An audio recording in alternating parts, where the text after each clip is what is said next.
Welcome to According to Sam, folks. This is episode 217. Thank you for watching. Thank you for listening.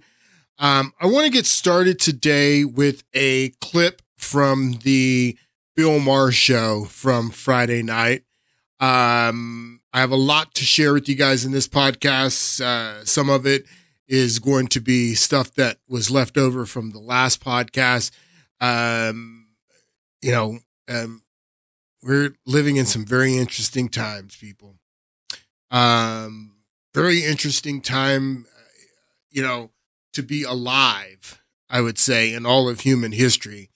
Being alive to see the things that we're witnessing that are going on today. So let's just start with this clip. I don't want to waste too much time talking. I have a lot of clips, a lot of stuff to share with you guys today, and thank you for tuning in. So this is, again, a clip from the Bill Maher show on Friday night. Let's just take a listen to it. I mean, you see that movie Civil War that's out now? I have not. I've heard that I should. Yeah, no, it sucks. All right, could you? I'm sorry. Just saved me 2 hours. Yeah, I did. Well, I'm sorry. That's a harsh review. The actors are great, but it sucks because they don't explain why we're in the Civil War, and it's just not realistic. First of all, California and Texas are on the same team, and they never explain that. The federal government is fighting the Western Alliance, which is us in Texas. Really? They're on the same side? And it's unclear who's on what side and for what reason. And there's black people fighting alongside of white people. And there's black people fighting alongside of white people. That's so unrealistic that black people would be fighting on the same side with white people, is what he's saying. That's unrealistic. And there's black people fighting alongside of white people. I'm sorry, but now I don't even have to see the movie. No, you don't. A civil war in this country, I'm sorry to say, becomes a race war. A civil war in this country becomes a race war, is what Bill Maher says. And this clip gives me a great segue into talking about something that I really want to talk about, and I think that's very important as we go into the summer, as the election heats up, as election rhetoric heats up, something that we can all sense going on. Now, I have been watching and predicting the exodus of black voters out of the Democratic Party for a while now. I noticed it in 2012. Barack Hussein Obama in 2008 got the most black votes in human history, in American history, since blacks have been able to vote. Barack Hussein Obama in 2008, when he ran, he got 96%. It's the most that any candidate had ever gotten. Before that, Lyndon Baines Johnson in 1964 got 92%, and he had the record with 92% in 1964. And then Barack Obama beat his record in 2008, getting 96%. But then in 2012, when Barack Obama ran for re-election, he not only got 4 million fewer votes altogether, and he's the first president ever to get fewer votes for his re-election and win re-election. Just like Donald Trump is the first president in American history to ever get more votes for his re-election and lose re-election. But Barack Obama got 4 million fewer votes in 2012, and in getting 4 million fewer votes, he also got 4% fewer black vote. He got 92% in 2012, 96% in 2008. And then when Hillary Clinton ran in 2016, she got 90%. Still overwhelming amount. Still 9 out of 10 black voters voted for Hillary Clinton, but incrementally, Obama's getting less black vote in 2012. Hillary's getting less than he got in 2016.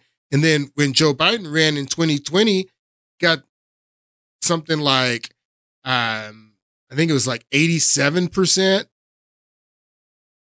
He's down in the 80s incrementally, or maybe it wasn't that amount.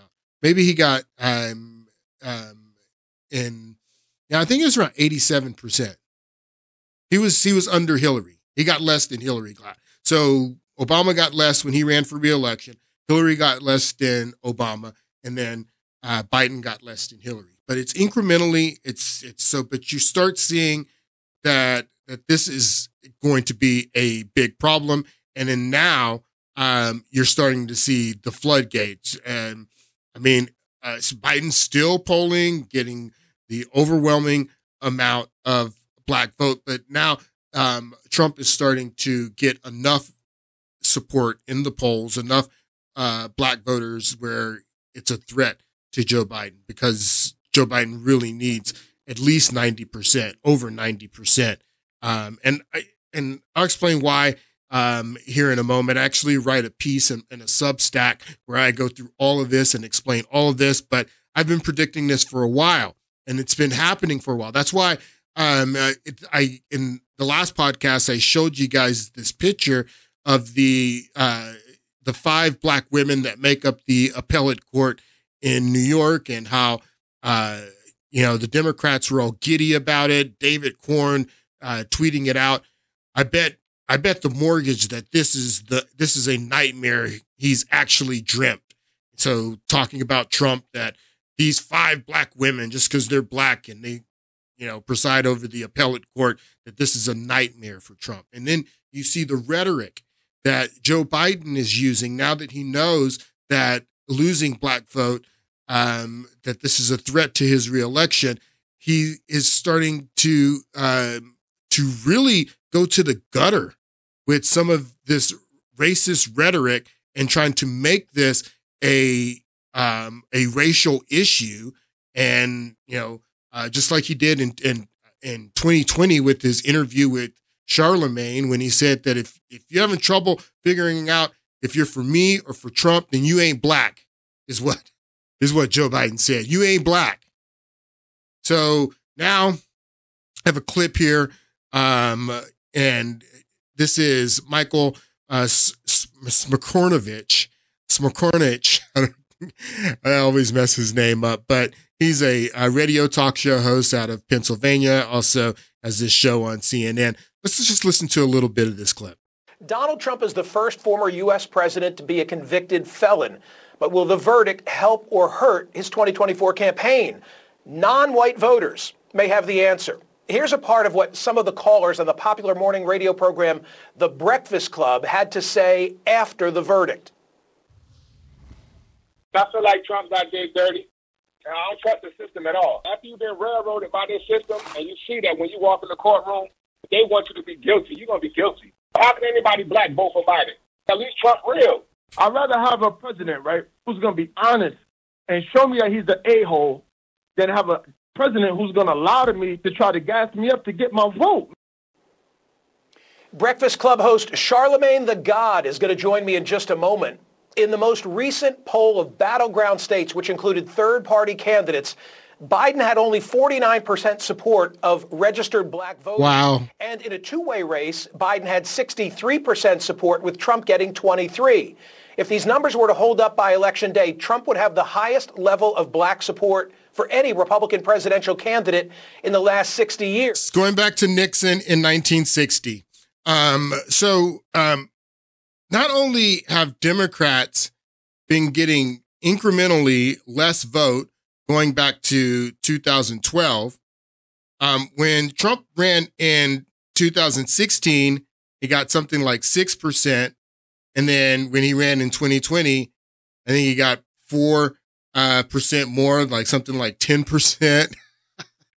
So, and then now they're projecting him up to 20%. So what I'm saying is that as Democrats are getting less and less incrementally, Trump is getting more and more. He's inching up, and it's a huge problem for them. And Joe Biden and his campaign, they're going to the gutter. They're dividing this country on race, and it is something that is absolutely disgusting that you see going on. When Joe Biden gave his inauguration speech, he promised to bring this country together, and that he was going to bring us together, and he was going to return us. What did he call it? The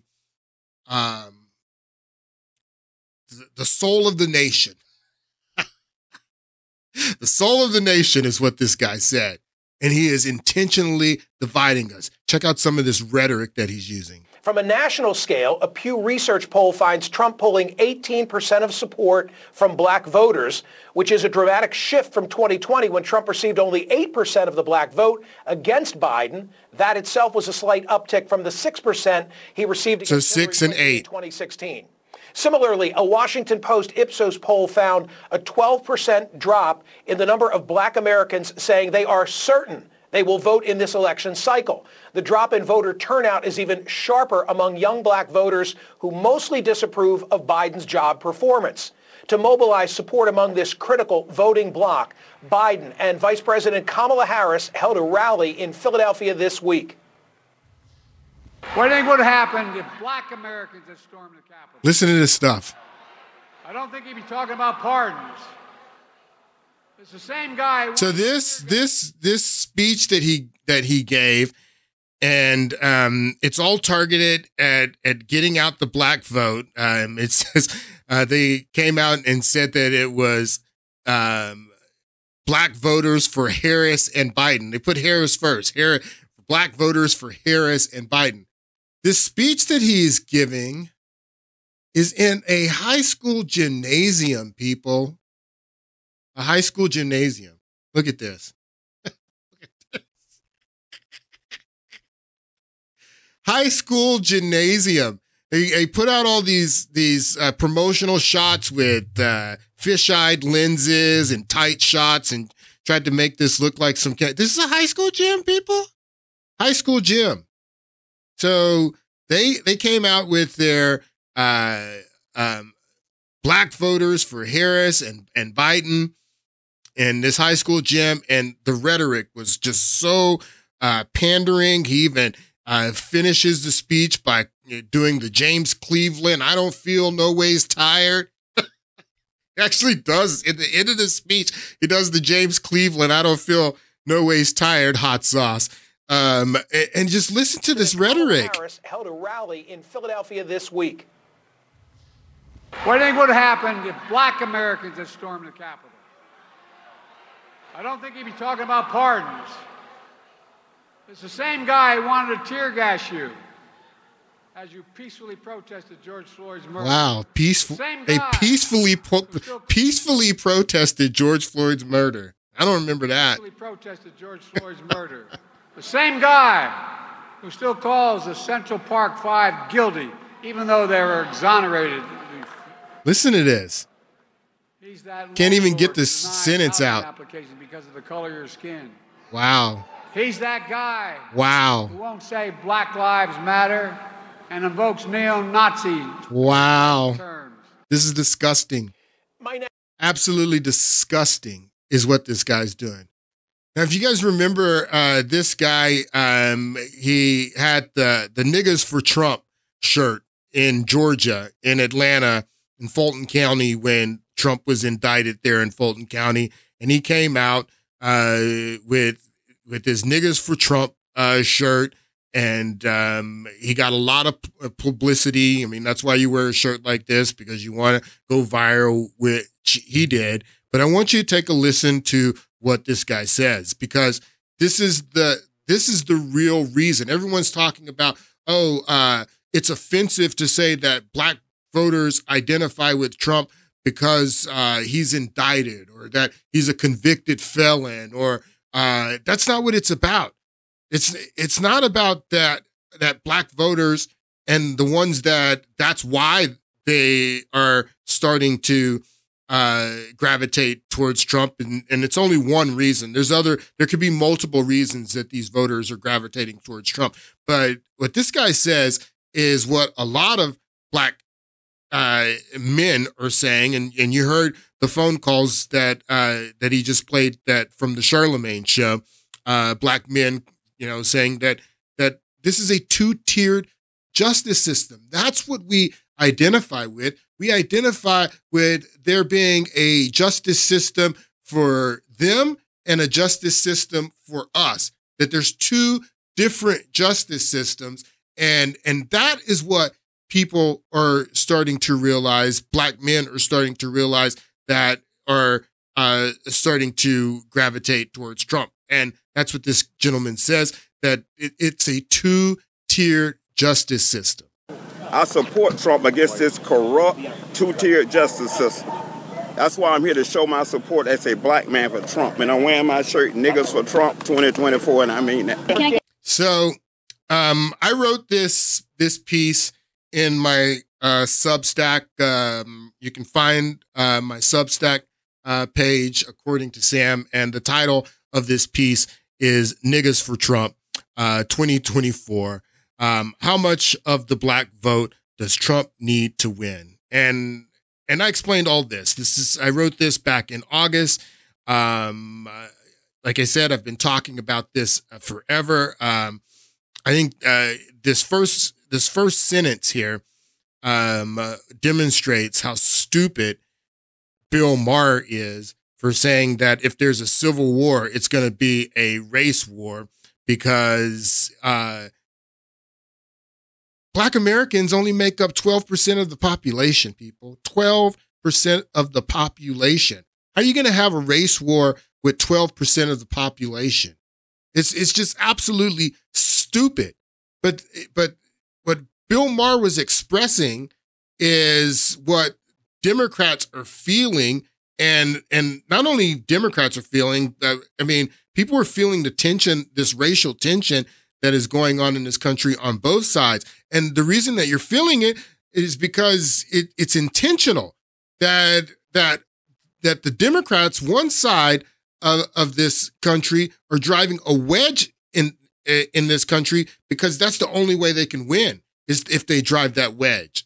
So they're intentionally driving the wedge, intentionally dividing us, using the rhetoric like you just heard Joe Biden use to intentionally divide us. And then you hear someone as gullible as Bill Maher just pick it up as, a narrative that if there's a war, there's going to be a race war, and that it's inconceivable to think that white and blacks would be fighting together. It's really dangerous talk. It's disgusting. But I explained all of that in this piece. I explained everything that I've told you about how Barack Obama got less vote in 2012, how Hillary got less than him. I go into the Great Migration and how the Great Migration carried, during Jim Crow, blacks were fleeing the South, and they migrated into Midwestern states. And these Midwestern states happen to be the very swing states that are going to decide this election. States like Michigan, states like Pennsylvania, that have high populations of blacks, in Philadelphia, in Detroit, that migrated there from the South. I go into all of that in this piece that I wrote, and why the black vote is so important, and how much vote Trump needs to win. And it's not much. He doesn't need much of the black vote to win, and they know that, so they are intentionally driving a wedge in this country, a racial wedge. That's what this is all about. And again, it's dangerous, it's disgusting, and a lot of black people are hip to it. They're not falling for it, and it's backfiring. Joe Biden's bleeding, and Joe Biden, I explained in that article that I wrote, Joe Biden's the one who needs black vote. Even if these black voters don't vote for Trump, if they just sit out and don't vote, that hurts Biden. go into all of that in that piece that I wrote. That it doesn't matter if they vote for Trump or not. If they don't vote for Biden, that's a vote for Trump. In places like Michigan, in places like we're in Philadelphia, we're in Wisconsin. Where's the big city there in Wisconsin? Where they're having the convention. They're having the RNC convention there. And God, what city is that I'm thinking of? In Milwaukee. So, I mean, these are urban areas with high, populations of blacks where Democrats need to turn out every single black vote that they can. And if black voters don't vote for Joe Biden in Milwaukee to the numbers that he needs, he's going to lose Wisconsin. I go into all of that in the article that I wrote. If they don't turn out for him in Detroit, he's going to lose Michigan. They don't turn out for him in Philadelphia, he's going to lose Pennsylvania. So that's why the black vote is so important. That's why he's driving a wedge in this country racially, so he can get out the black vote. And Trump, they don't have to vote for Trump. Just not voting for Biden hurts Biden. But let me show you what I'm talking about with the two-tiered justice system, because this is Joe Biden back in the 1990s, where he is, starting to work out his crime bill and his legislation to curb crime and drug use. He was a big advocate against the crack cocaine, problem that we had in the country in the 80s and the 90s. And he voted for the 1986 crime bill. He wrote the crime bill in the 1990s. He was tough on crime, this guy. But let me show you what I'm talking about when I'm talking about a two-tier justice system. Let's listen to Joe Biden back in the 1990s. But let's look at the facts. Since 1986, Congress has passed over 230 new or expanded penalties for drug and criminal offenses in this United States. 230 new penalties. And these penalties range from an automatic 5 years in jail for any person caught with a rock of crack cocaine, a piece of crack cocaine. A piece of crack cocaine, an automatic mandatory coming from the federal government, that automatic mandatory 5 years in prison for a piece of crack cocaine is what Joe Biden is saying. As small as a quarter. I don't have a quarter with me, but if you visualize what one looks like, yeah, I do have a quarter.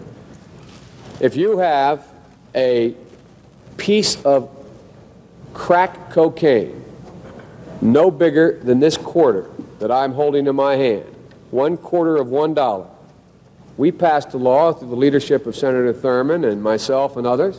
To the leadership of Senator Thurmond, Storm Thurmond. So Joe Biden was really good friends with Storm Thurmond. He loved him some Storm Thurmond. So they wrote this law through the leadership of Storm Thurmond. Joe Biden together passed the law that if you have a piece of crack that is the size of a quarter, you get 5 years in jail. Law through the leadership of Senator Thurmond and myself and others. A law that says if you're caught with that, you go to jail for 5 years. You get no probation. You get nothing other than 5 years in jail.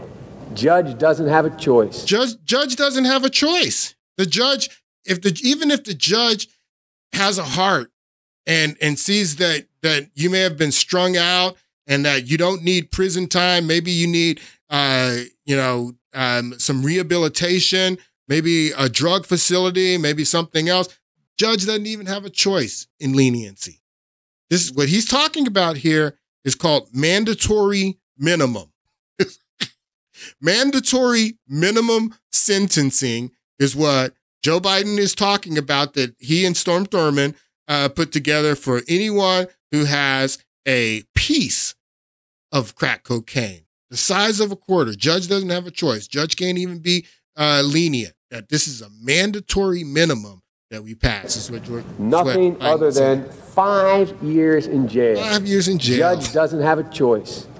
Now, the fact of the matter is, we've gone from there all the way up to saying, under the leadership of Senator Thurmond, and I'd like to suggest that I take some small credit for it myself as well, and others, the presiding officer, that there is now a death penalty.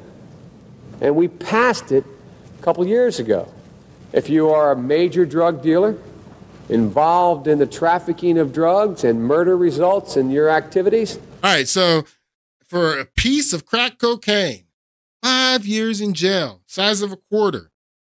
Judge doesn't even have a choice. This is called a mandatory minimum. That's Hunter right here. This is Hunter Biden. I mean, how much is that? That looks like about 75, 80 cents right there. How much crack is that? Does Hunter get 5 years in jail? No, Hunter doesn't get 5 years in jail. That's for you. That's for you. And that's why black men, they're talking about a two-tier justice system. They understand that there's a two-tier justice system. And the two-tier justice system is people like this, if they get, if they have a piece of crack cocaine the size of a quarter, they go to jail for 5 years. Judge doesn't even have a choice for leniency. But look at Hunter Biden. Look how much crack cocaine Hunter Biden has. And then listen to how the media, he was in court today. Listen to how the media talks about Hunter Biden. We want to talk about a two-tier justice system. Listen to this. This is a historic case, but it is also a sad and sordid tale of drug addiction and its consequences in the Biden family, as in so many American families. And it carries the very real potential of personal and political pain for the president. For years, Hunter Biden has spoken publicly about his struggles with addiction. In his memoir, Beautiful Things, Biden writing that in the fall of 2018... Why doesn't he get 5 years in jail? Why? See, that's so a equal justice system would say that they'd say nobody is above the law. Nobody's above the law. Well, Hunter Biden doesn't get 5 years in jail for crack cocaine the size of a quarter. He's got 75, 80 cents of crack cocaine here. He gets nothing. And that is what people see. This is what we're talking about when we're talking about a two-tiered justice system. And that's why black voters are identifying with Trump, because they see him as being a victim of a two-tiered justice system. This is an influencer by the name of Joe Dawson. He's got a huge following. I want you to take a look at this video that he put out this morning. You know how many partnerships I'm going to lose for making this video? Do you know how many partnerships? I can see him calling me right now. I'm about to lose a lot of money, but I don't care. I ain't never done nothing for the money. I've never done nothing to make other people happy. I say what I want to say when I want to say it. I'm for sure voting Trump 2024. Ain't no question in the world, dude. I am voting Trump 2024. And I ain't a liberal, so I can tell you why I'm going to do something, okay? The reason I'm going to vote Trump 2024 is because one main reason. This man getting the people treatment. He's getting the people treatment. He ain't getting treated like a billionaire. He ain't getting treated like a president. He ain't getting treated like a politician. He's getting treated like me. So that is the issue that Democrats are facing. They were going to lose black voters anyway, because black voters incrementally have been waking up and have been leaving the Democratic Party in small amounts ever since 2012. And now it's to the point where it's enough to where it's going to be a big problem for them, and it's noticeable. So that's why Joe Biden is using the rhetoric that he's using, going to the gutter with his campaign, dividing us along racial lines. And it's disgusting. It's absolutely disgusting. So another thing that I want to talk about is this issue of Democrats being worried that because they have used the justice system against Trump and his supporters, if you think about those and the way they've, from the January 6th, riot at the Capitol 3 years ago, some of them, the way that they've been treated by the justice system and in Washington, D.C., and I'm not talking about the people that committed violence. There's people in jail that did nothing but walking through an open door at the Capitol that had been open, and there's people that are in jail for trespassing and that committed no violence, and they've been treated completely unfairly by the justice system. So it's not only Trump, is what I'm trying to say, but Trump and his supporters. And now it's, looking like Trump could be president again. And you're hearing a lot of people question the fact, is Trump going to go after his enemies? They're worried about, are you going to use the justice system to go after your enemies? You mean the way you guys did? You're so worried now that Trump's going to do the same thing that you did to him and use the justice system in the same way that you use the justice system? Joe Biden was asked about this by Peter Doocy this weekend. Take a listen. Conviction helps Trump in the election.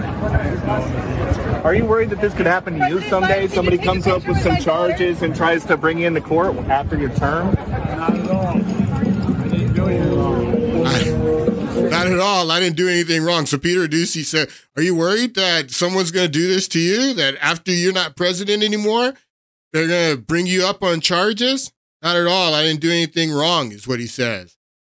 Oh, that's not true. That's not true. The special counsel, his report says that you did do stuff wrong. You did a lot wrong. And you admitted to holding up a IMF loan to Ukraine. You admitted that on tape, to holding up an IMF loan to Ukraine, unless they fired a prosecutor that was looking into your son. That's just on the surface. You're telling me we can't find anything to indict this guy for? What does he mean he's not worried? I'm not worried because I didn't do anything wrong. Well, there's a lot of people who are worried. And Mr. Peter Alexander on the Meet the Press show yesterday, he seems to be worried about that. Let's take a listen. He's interviewing Tom Cotton here. Let's take a listen to this back and forth. Begins tomorrow. Let me ask you about what we've heard from former President Trump. At the first official event of this re-election campaign, Donald Trump proclaimed, "I am your retribution." He talks about seeking revenge against his political enemies and says he will appoint a special prosecutor to, in his words, go after Joe Biden and his family. If it's So that's the way they position it too, that he's going to go after, that Trump's going to go after his enemies. Well, did his enemies do something wrong? Because if his enemies didn't do anything wrong, they shouldn't have anything to worry about. But if his enemies, this is what you guys keep saying over and over again. No one is above the law. So, if his enemies broke the law, then don't you want him to go after them? If his enemies didn't do anything wrong, like Joe Biden says, he's not worried because he didn't do anything wrong. And he's not worried. Then which enemies are you talking about, Peter? And did these enemies do anything wrong that justify him going after them? That's the real question. Not, is he going to go after them? The question is, did they do something for him to go after them? He talks about seeking revenge against his political enemies and says he will appoint a special prosecutor to, in his words, go after Joe Biden and his family. If it's so objectionable for the justice system to be, as you say, weaponized against Donald Trump, why is it acceptable for Donald Trump to campaign on weaponizing the DOJ? Because you guys have already done it, Peter. You guys have already weaponized the Justice Department against him and against his supporters. The seal has been broken. What do you mean? Why is it okay for him to campaign on that and talk about going after his enemies? You guys have already done it. You've done it. So the seal is broken. You can't put the toothpaste back into the tube. It's over now. So now that, yes, if it's not him, then if it's not Trump, then the next Republican president, that the dam has been broken. That we're already, down this slippery slope, and you guys started it. You started down the slippery slope. So that's why, okay?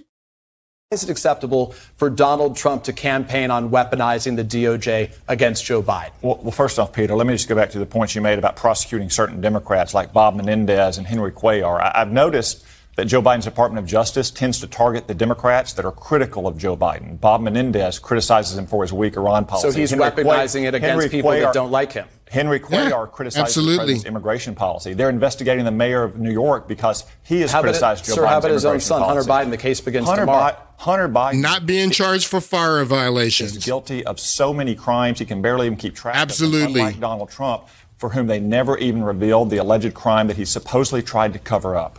So just to be clear, though, if he was weaponizing the Justice Department, wouldn't he want to keep any case away from his own son?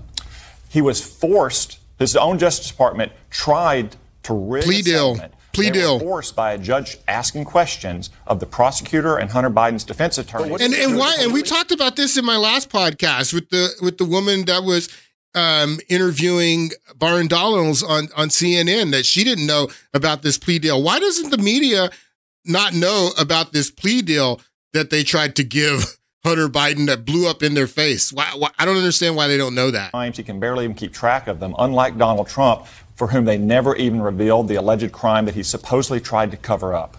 So just to be clear, though, if he was weaponizing the Justice Department, wouldn't he want to keep any case away from his own son?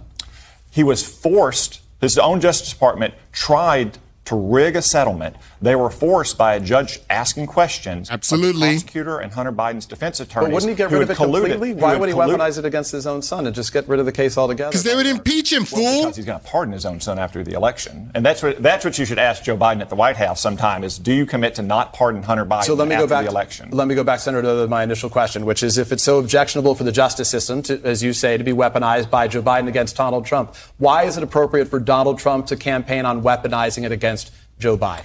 Donald Trump has said that his so-called retribution will be success at the ballot box. Well, he also said an eye for an eye, so he hasn't just said it's success. In 2016, when so many people insisted that Hillary Clinton should face criminal charges for doing exactly what Donald Trump was wrongly accused of doing, which is mischaracterizing legal expenses as something else. Remember, she paid for the dirty Russian dossier. They characterized it as legal expenses. She paid a fine to the FEC. Donald Trump specifically said he would not prosecute Hillary Clinton because that's not what we do in America. That's what he said. Democrats have done in New York is like something that would happen in Pakistan or Brazil. It's something that America would sanction another country for engaging in election interference. Locking up Hillary Clinton. And he said after the election that's not what he did. First of all, he did not campaign on locking up Hillary Clinton at all. And this became a big controversy because also during this weekend, Trump sat down with Fox and Friends and did an interview with Fox and Friends. And they asked him about the Hillary Clinton lock her up chance. And this became a controversy over the past weekend. Let's listen to this. That just came through. A lot of Democrats have expressed concern that if you're elected, you're going to want revenge. And some of your supporters have said, well, mutually, we're just talking about the weaponization of the justice system against political opponents. Some of your supporters have said, well, the only way to stop this is mutually assured destruction, right? If you do it to us, we're going to do it to you. You've said, no, my revenge is going to be success for America. You've just had this verdict. Yeah. Do you still feel the same? What's your thoughts on that? It's a really tough question in one way, because these are bad people. These people are sick. Absolutely. And they do things that are so destructive. I mean, look what they did from the day I got there. And I don't know, a lot of people said, we have no choice but to elect Trump. Republicans, because he's the only one that can withstand this. Don't forget, if it weren't me, they'd be going after somebody else. And I know a lot of the competition, they wouldn't they wouldn't do so well. They wouldn't be doing so well right now. They'd be saying, Mommy, take me home. I want to go home. This is brutal. But these are sick people. And, for instance, the 51 intelligence agents, who thinks of these? And they think about it just like they say. 51 intelligence agencies, what is he talking about? He's talking about in 2020, when he was running against Joe Biden, the information about Hunter Biden came out, and his laptop, and the 51 intelligence agents, former intelligence agents, the deep state agents, they all said that this was Russian disinformation and that it was Russia. So that's what he's talking about when he's talking about the 51 intelligence agents. Guilty of, and all this information was from so many years before the election. It's before the election. So that's a great point, because so you're talking about the intel agencies. Obviously, remember what Chuck Schumer said? He said, if you tick off the intel agencies, they'll find a way 6 ways to Sunday.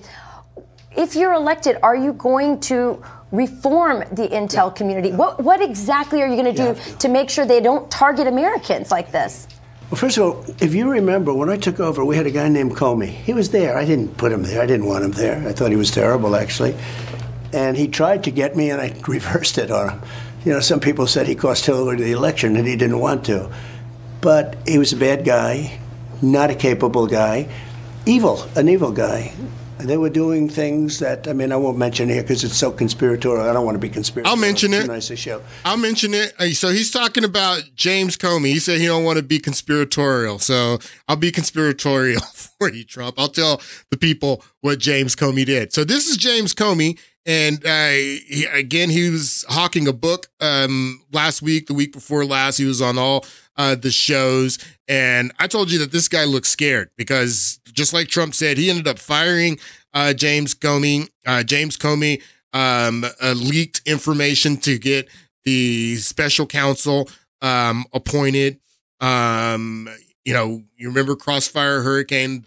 He was the director of the FBI, and the FBI had 2 cases that they were looking at in the summer and fall of 2016, going into the election in November. Two really important cases to that election. They were they had the Crossfire Hurricane case where they were looking into the accusations that Trump was a Russian agent, and that was all brought about by the Steele dossier, the phony Steele dossier that Hillary Clinton commissioned, and then they leaked it out to all of the media. So his FBI was looking into Crossfire Hurricane and the allegations that Trump was a Russian agent. But they were also looking into Hillary Clinton's email and her 5 servers and her private email that she was using as Secretary of State. So these are 2 different investigations that they were doing. And he was the head of the departments looking into, the head of the agency that was looking into both of those. So I want you to listen. That's who Trump is talking about here. He's talking about this guy, James Comey, who he fired. I want you to listen to James Comey here. He picks up on the theme that Trump's going to go after his enemies. And again, he looks scared.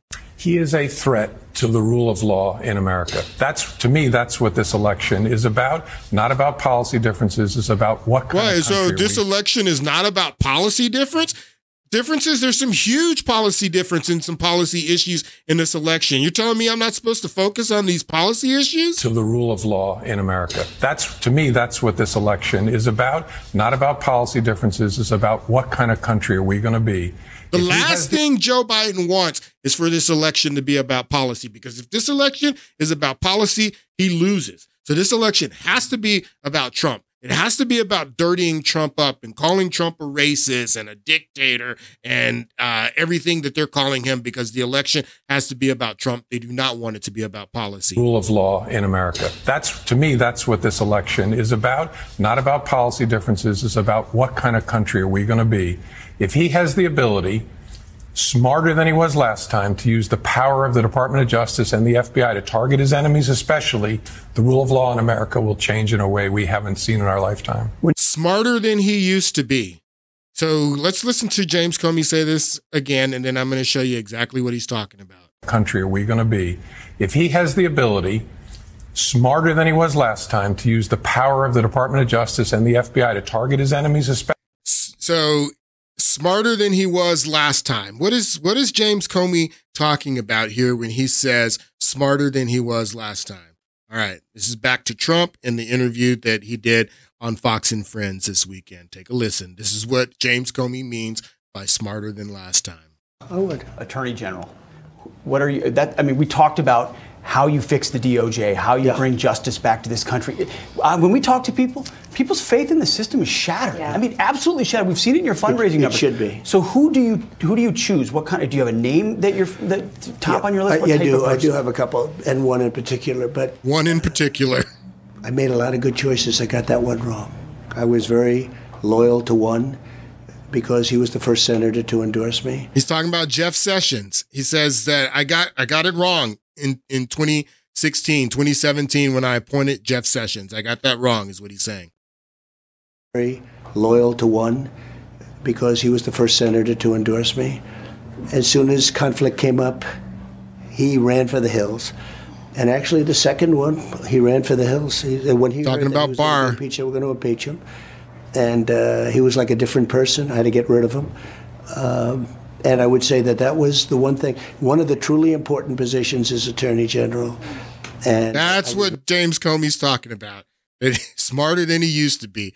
That he knows now that one of the most important positions that he's going to be appointing if he's reelected is Attorney General, and that it's not just some it's not like appointing the Department of Education or the Department of Transportation, the Director of Treasury or anything like that. He understands now. That's what, when Comey says that he's smarter than he was last time, that's what he's talking about, that Trump understands now how important the position of Attorney General is. Take a listen to more of what Trump said. He says so much here that's really important. I'll break it all down for you. He was like a different person. I had to get rid of him. And I would say that was the one thing. One of the truly important positions is Attorney General. And I was very disappointed at both of those Attorney Generals. Jeff Sessions was, I don't blame myself too much. He was some position in Alabama, and he wanted to be so bad. And he was the first senator to endorse me. And again, I was sort of a civilian. I didn't have a lot of people. I didn't know that many senators. And he didn't know. He didn't know. He didn't know back then. That's what Comey's saying. Yeah, he didn't know back then, but now he knows. 2,000 people. So it wasn't that big a shot. But he came to me and he said, I'd love to be Attorney General. Listen to this. I was so blown away by this. I'd never heard this before. But Jeff Sessions, this is what Trump is saying, that in 2016, that Jeff Sessions approached him and requested the position of Attorney General. I was blown away when I heard this. Rally in Mobile, the fact is that we had 72,000 people, so it wasn't that big a shot. But he came to me and he said, I'd love to be Attorney General. And I didn't see it. And then he came 3-4 times, and I said, He came to him several times. He said he came to him several times and asked him that he would love to be Attorney General. He's already a senator. Why would he love to be Attorney General? He came to me and he said, I'd love to be Attorney General. And I didn't see it. And then he came 3-4 times, and I said, just out of loyalty, I did it. And he ran for the hills.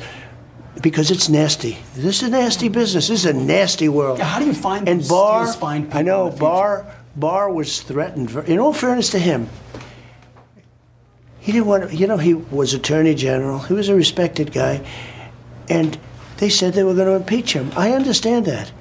I said I got impeached twice, and my numbers went up, which is unusual.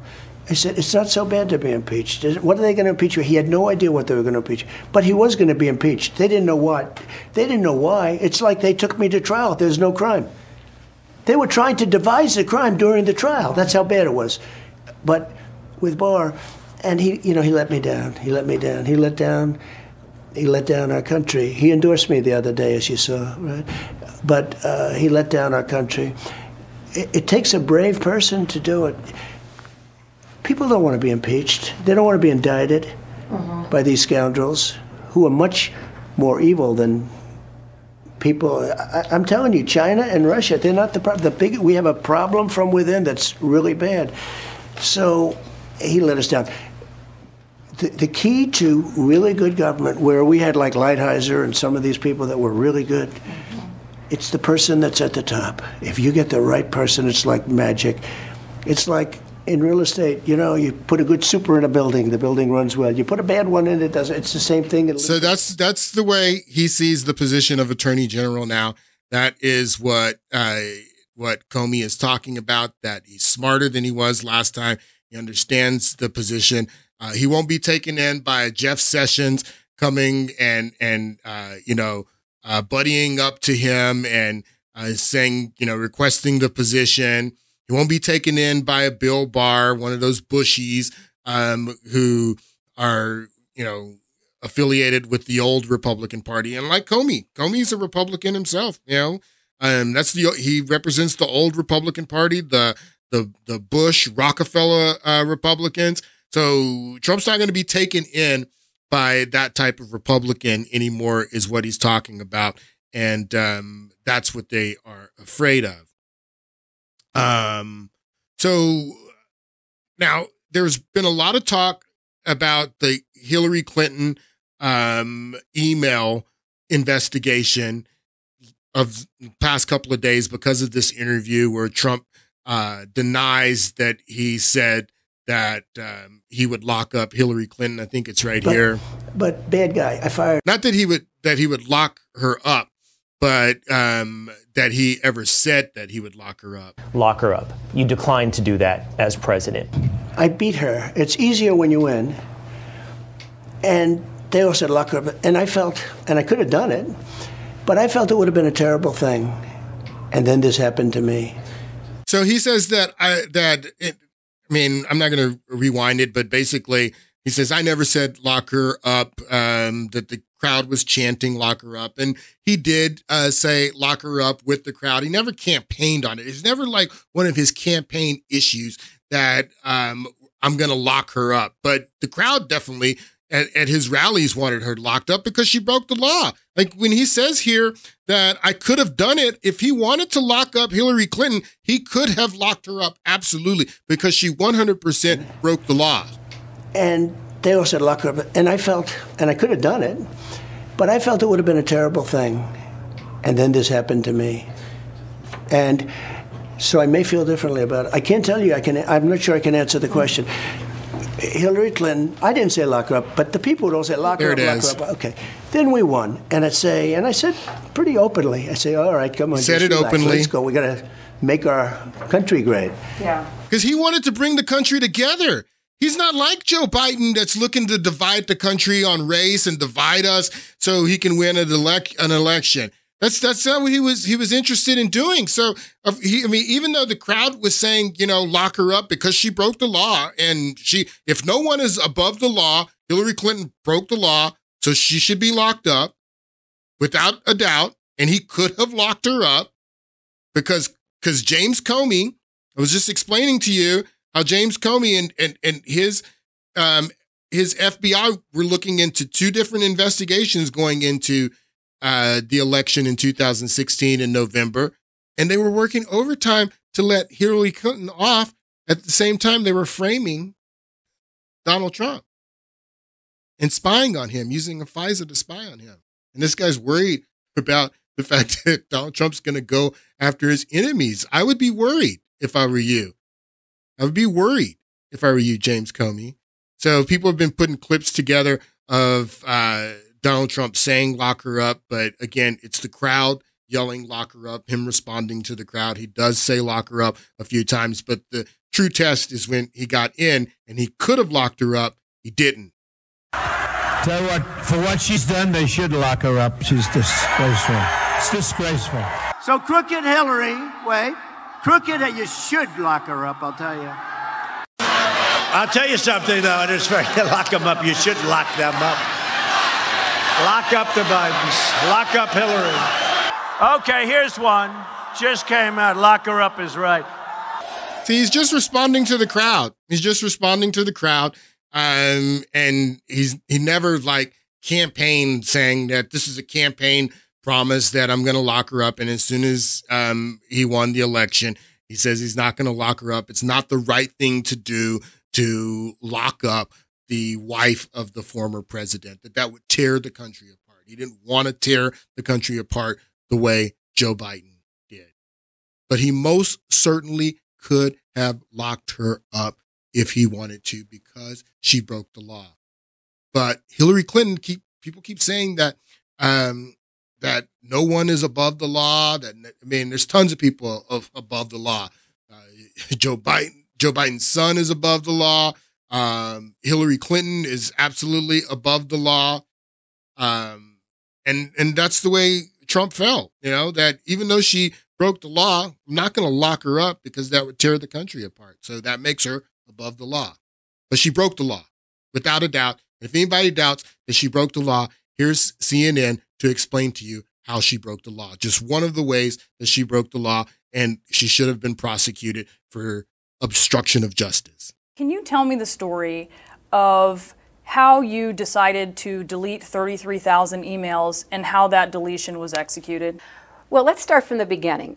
Previous secretaries of state have said they did the same thing. But you said that they did the same thing, that they used a personal server and while facing a subpoena, deleted emails from them? You're starting with so many assumptions I've never had a subpoena. There is nothing. Again, let's take a deep breath here. I've never had a subpoena, Secretary Clinton said in July 2000. That's a lie.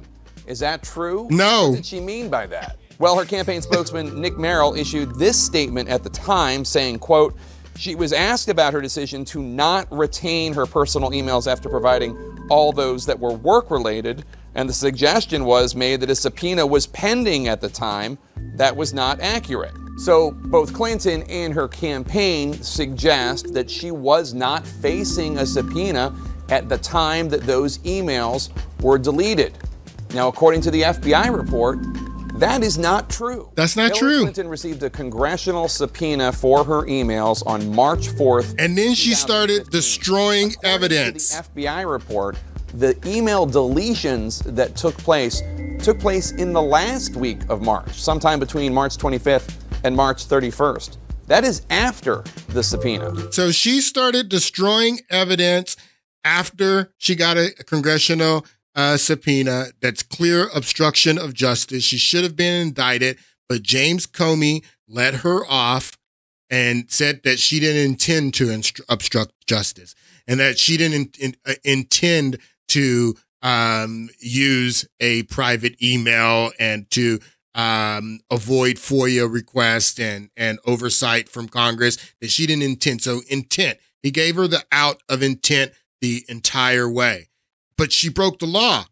But so why during Comey's investigation, when he says that she didn't intend to break the law, which is ridiculous, why didn't the Attorney General say that even though you say that she didn't intend to break the law, she still broke the law, so I'm going to indict, because the Attorney General is the one who makes the decision to indict. This guy in his agency, they only give a recommendation on if there should be an indictment or not based on their investigation. So they do their investigation. They interview Hillary Clinton without even putting her under oath. They don't even actually, I think it's huge that they didn't put her under oath when they interviewed her. So he gives her the out that she didn't intend to do any of the bad things, illegal things that she did. And then the Attorney General accepts the recommendation and doesn't follow through with an indictment. But when Trump comes in, his new Justice Department, which was Jeff Sessions, and he just explained that Jeff Sessions was a turncoat the entire time, his Justice Department could have indicted Hillary Clinton based on the FBI investigation that they had done, where they said that she didn't intend to break any of these laws that she broke: obstruction of justice, mishandling classified information. There's an interesting reason that the attorney general was not able to make that decision to indict, even though it was clear that she broke the law after the FBI's investigation. The attorney general, who was Loretta Lynch, she couldn't have made the decision to go over Comey's head because she had given Comey all of the keys on whether to indict or not indict. The decision was completely up to James Comey because Loretta Lynch had given him that power. And why did she give him that power? Because she was caught on a tarmac having a private meeting with Hillary Clinton's husband on her DOJ airplane. This is what we're talking about when we're talking about a two-tiered justice system. Bring it back here at home here in Phoenix in a very interesting meeting on the tarmac at Sky Harbor International Airport. As ABC 15 has confirmed, former President Bill Clinton was in town and met up with U.S. Attorney General Loretta Lynch as she was arriving in Phoenix. Now, this meeting took place just hours before the release of the Benghazi report, so we asked her about it. I did see President Clinton at the Phoenix airport as I was leaving, and he spoke to myself and my husband on the plane. So a police officer witnessed this going on and reported it to the press. They thought that they were being slick. Who knows? They met for half an hour. They were on the plane for a half hour privately on her DOJ plane. His wife is being investigated by the FBI in this huge case right before the election. And the attorney general is having a private meeting on her plane with Bill Clinton. So she didn't recuse herself like Jeff Sessions did when they gave all the controversy to Jeff Sessions for meeting with Sergei Lavrov, who is the Russian foreign minister in his capacity as a senator from Alabama. When as soon as that's what Trump meant when he says that Jeff Sessions was a disappointment, because as soon as some controversy came up about him meeting with Sergei Lavrov in his capacity as a senator, he recused himself. But Loretta Lynch, she didn't recuse herself when she was caught on the plane with Bill Clinton talking about a two-tier justice system. This is what she did. Take a listen. Mention Bill Clinton. We have breaking news. The New York Times is reporting that Attorney General Loretta Lynch that she will accept whatever recommendation career prosecutors and FBI Director James Comey make about whether to bring charges related to Hillary Clinton's private email server. So she didn't recuse herself. She just removed herself from it and then said that I'll accept any recommendation that the FBI gives. But she didn't remove herself. This is what she said publicly, that she was going to remove herself and accept any recommendation that the FBI it gave her. But what she was doing in private is that she was coaching the FBI on what to recommend to her. Listen to this. There was a document dumped by the Republicans on the House Judiciary Committee. The House sent out hundreds of pages, and we're learning more about perhaps the deep state at the Department of Justice and at the FBI.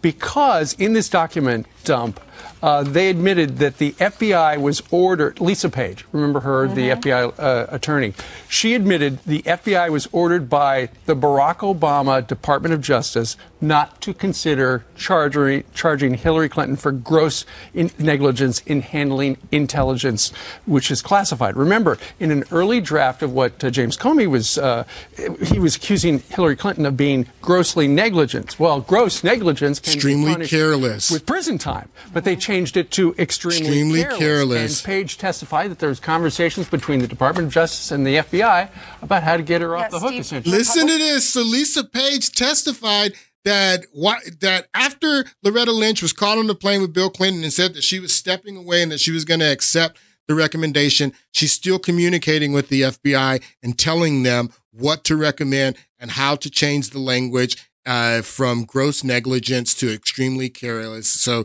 they could let her off And this is what we're talking about with the two-tier justice system, people. Two-tier justice system. I had a lot more. There's so much that I left on the table. We'll probably pick this up on Monday. I have, or today's Monday, Friday. I have a lot more to share with you guys, people. We're in uncharted waters. Have a great week, and I will see you on Friday.